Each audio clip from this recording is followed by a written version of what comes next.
जी अस्सलाम वालेकुम, कैसे हैं आप सब लोग। तो आज का हमारा टॉपिक है कि आप जो मोरक्को का टूरिस्ट वीज़ा है वो घर बैठे किस तरह अप्लाई कर सकते हैं, कौन कौन से डॉक्यूमेंट्स आपको रिक्वायर्ड होंगे, वीज़ा फ़ीस कितनी है, वीज़े की जो है वैलिडिटी है वो कब तक होगी। ये सारा कुछ मैं आपको इस वीडियो में गाइड कर दूंगा। मेक श्योर आपने वीडियो को एंड तक लाजमी देखना है। अगर चैनल पर न्यू है तो मेरी आप लोगों से रिक्वेस्ट है कि काइंडली चैनल को भी सब्सक्राइब और लाइक कीजिए। और अगर आप किसी भी कंट्री का टूरिस्ट वीज़ा हमसे अप्लाई करवाना चाह रहे हैं तो नीचे डिस्क्रिप्शन में मेरा व्हाट्सअप नंबर भी है, तो आप मेरे व्हाट्सअप पे भी कांटेक्ट कर सकते हैं। तो चलिए स्टार्ट करते हैं। तो फर्स्ट ऑफ़ ऑल मैं आपको गाइड कर दूँ कि अगर आप पाकिस्तान में हैं और पाकिस्तान से आप मोरक्को का ई वीज़ा अप्लाई करना चाह रहे हैं तो इसके लिए एक रिक्वायरमेंट है जो आपको पूरा करना होगी। वो ये है कि आपके पास ऑस्ट्रेलिया का वीज़ा वैलिड होना चाहिए, कनाडा का या आयरलैंड का, जापान का, New Zealand, Norway, Shenzhen visa, UK या यूएसए का वीज़ा वैलिड आपके पास होना चाहिए। तो देन आप जो मोरक्को का ई वीज़ा है वो घर बैठे अप्लाई कर सकते हैं और विद इन 3 डेज़ आपको जो इसका ई वीज़ा है वो मिल जाएगा। और डॉक्यूमेंट जस्ट आपको जो है वो वैलिड वीज़ा दिखाना है, आपकी जो वाइट बैकग्राउंड के साथ एक पिक्चर आएगी और आपका पासपोर्ट होगा, ठीक है। ये जस्ट 3 चीज़ें आपने दिखानी है तो आपका वीज़ा जो है वो विद इन 3 डेज़ आपको मिल जाएगा। अगर आप इसकी ज़्यादा फ़ी पे करेंगे फास्ट सर्विस वाली तो एक दिन में भी आपको वीज़ा जो है ना ये इशू हो जाएगा, ठीक है। तो अगर आपके पास इन कंट्रीज़ में से किसी का वैलिड वीज़ा नहीं है तो बहुत माजरत, ये भी फिर वीडियो आपके लिए नहीं है, तो काइंडली आप इस वीडियो को स्किप कर सकते हैं। अगर आपके पास वैलिड वीज़ा है तो देन मैं आपको टोटली आगे नेक्स्ट प्रोसीजर गाइड कर देता हूँ कि किस तरह आपने अप्लाई करना है। और जो लोग आउट ऑफ कंट्री से मेरी वीडियो देख रहे हैं, अगर आप बहरीन में हैं, कतर में हैं, या अगर आप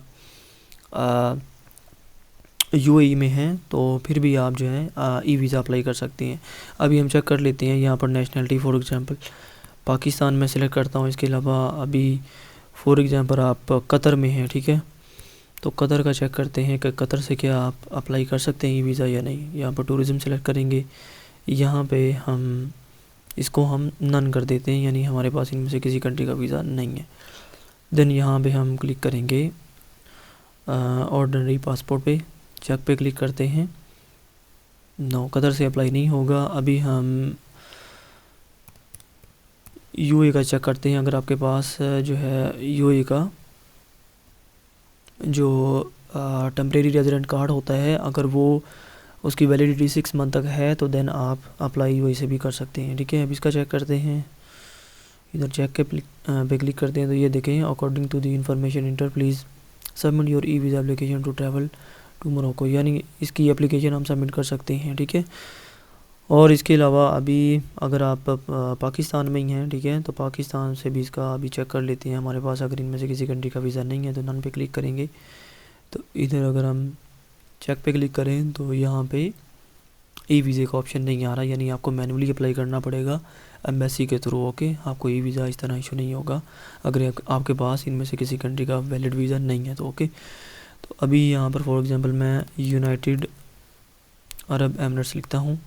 तो अगर आपके पास यूएई का जो रेजिडेंट कार्ड है वो उसकी वैलिडिटी 6 मंथ तक है तो देन भी आप अप्लाई कर सकते हैं। तो फॉर एग्जांपल इधर मैं चेक पे क्लिक करता हूँ तो ये आ रहा है, इधर आपने अप्लाई फॉर ई वीज़ा पे क्लिक कर देना है तो ये वीज़ा एप्लीकेशन फॉर्म हमारे सारे ओपन हो जाएगा। तो यहाँ पे आपने अपनी first of all email put करनी है 4@gmail.com। अगेन आप इधर अपनी ईमेल टाइप करेंगे, I am not a robot पे क्लिक करेंगे और एंटर पे आपने प्रेस कर देना है, ठीक है। 2by4@gmail.com।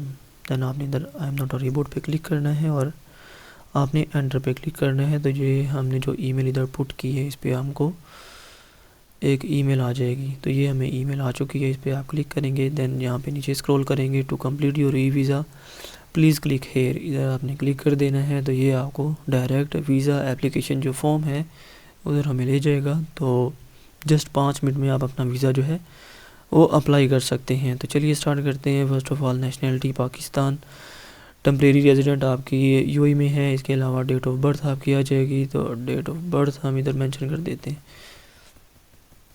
ये date of birth May 1। Okay, इसके अलावा purpose of the trip tourism होगा। इसके अलावा do you have another valid visa, ये हम इधर नन ही रखेंगे। ओके, देन आपने नेक्स्ट स्टेप पे क्लिक कर देना है।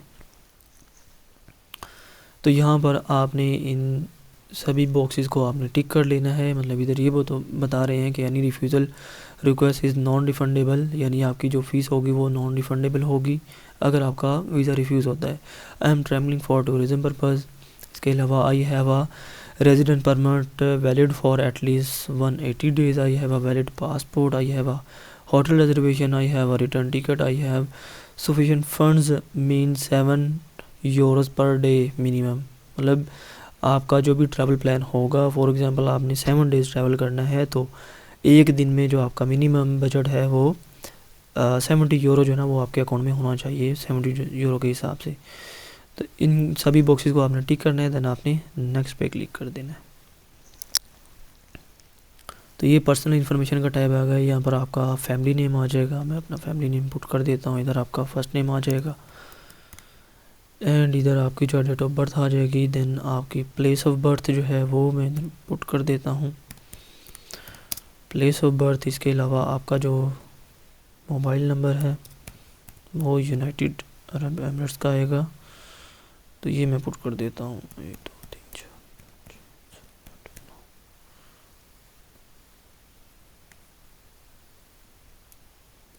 4। ओके, तो ये नंबर इधर पुट कर दिए। इसके अलावा आप अपनी ईमेल अब टाइप करेंगे @gmail.com।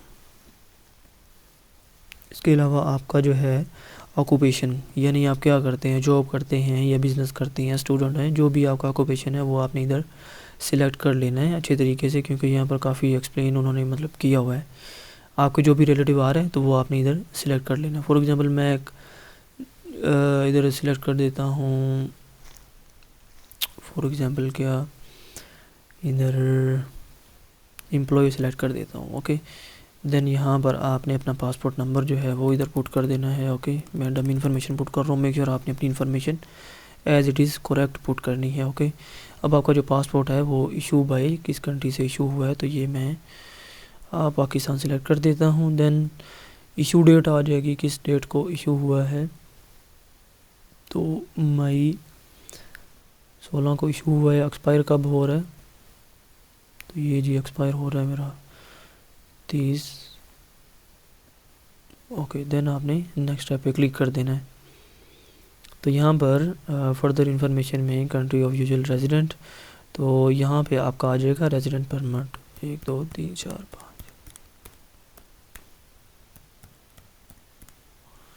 ओके, रेजिडेंट परमिट आपने पुट करना है, रेजिडेंट परमिट का जो नंबर होगा, ठीक है। मेक श्योर कि वो 6 मंथ तक वैलिड होना चाहिए। अगर 6 मंथ तक वैलिड नहीं है तो फिर भी आपका वीज़ा ये अप्लाई नहीं हो सकेगा। ओके, देन आपकी एक्सपायरी डेट आ जाएगी। तो एक्सपायरी डेट जो है वो हम मेंशन करते हैं 2026 की नवंबर में 18 को। ओके, देन आपका आ जाएगा expected date of arrival in Morocco, तो ये आएगा मेरा 2026 में फर्स्ट। देन हमारा आएगा डिपार्चर जो है वो हमारा होगा 7 को, 7 days का हमारा जो है वो ट्रैवल प्लान होगा। देन मैं नेक्स्ट स्टेप पे क्लिक कर दूंगा।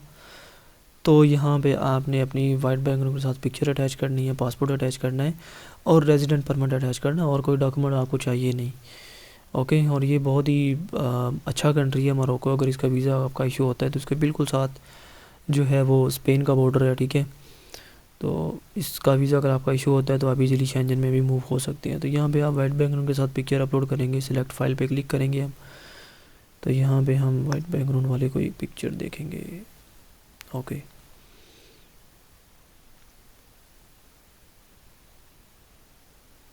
ये मेरे ख्याल में पिक्चर का थोड़ा प्रॉब्लम आ रहा है।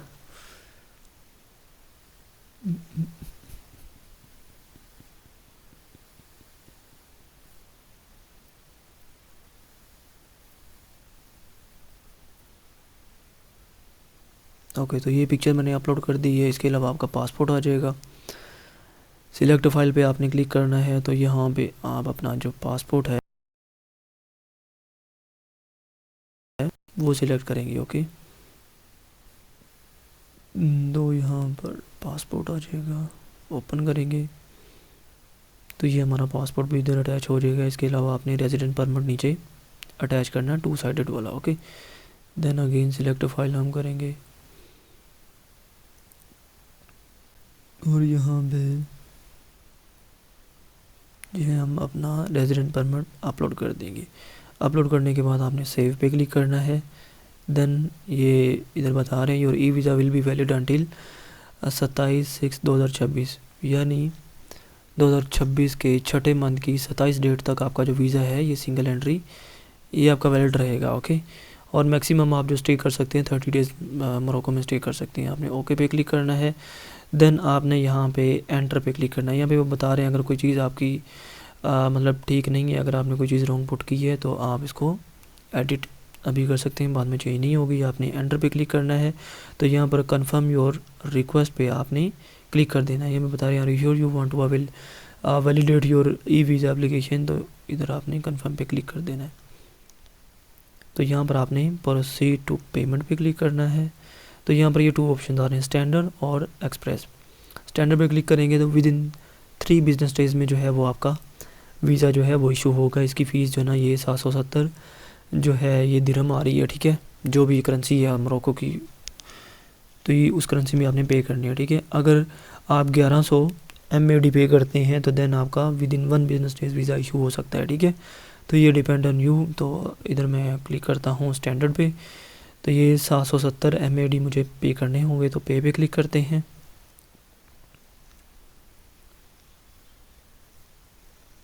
तो अभी पेमेंट का ऑप्शन हमारे सामने आ जाएगा। तो आपने अपना कार्ड लगाना है तो पेमेंट आपकी इजीली हो जाएगी। तो अभी कार्ड की इन्फॉर्मेशन भी हम चेक कर लेते हैं। यहाँ भी इसको इंग्लिश में ट्रांसलेट करते हैं। तो यहाँ पर आपने कार्ड होल्डर नेम, यहाँ पर पेमेंट कार्ड नंबर, इसके अलावा एक्सपायरी डेट, इसका सिक्योरिटी कोड, आई कन्फर्म पे क्लिक करके आपने कन्फर्म पेमेंट पे क्लिक कर देना है। जैसे आपकी पेमेंट होगी एक आपके सामने एक फॉर्म आ जाएगा, उसको आपने डाउनलोड कर लेना है, ठीक है। तो आपने फिर वेट करना है। विद इन 3 बिजनेस डेज जो है वो आपका वीज़ा इशू करेंगे, ठीक है।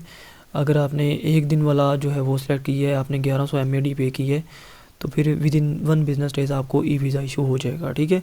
और आपने इसका स्टेटस जो है वो कहाँ से चेक करना है, वो चेक करने के लिए आपने इधर क्लिक कर देना है, travel authorisation, contact, e visa application. तो यहाँ पे आपने ट्रैक माई एप्लीकेशन पे क्लिक करके आप अपने वीज़े का स्टेटस भी चेक कर सकते हैं, ठीक है। इधर जब आप क्लिक करेंगे आपने अपने फ़ाइल नंबर पुट करना है, ईमेल पुट करनी है, ट्रैक पे क्लिक करना है, तो आपको जो है वो भी पता चल जाएगा कि आपके जो वीज़े का डिसीजन है वो अभी आया या नहीं आया, ठीक है। तो यहाँ से भी आप अपनी एप्लीकेशन को चेक कर सकते हैं। आई होप सो कि आपको टोटली पता चल गया होगा कि मोरक्को का ई वीज़ा घर बैठे आप किस तरह अप्लाई कर सकते हैं।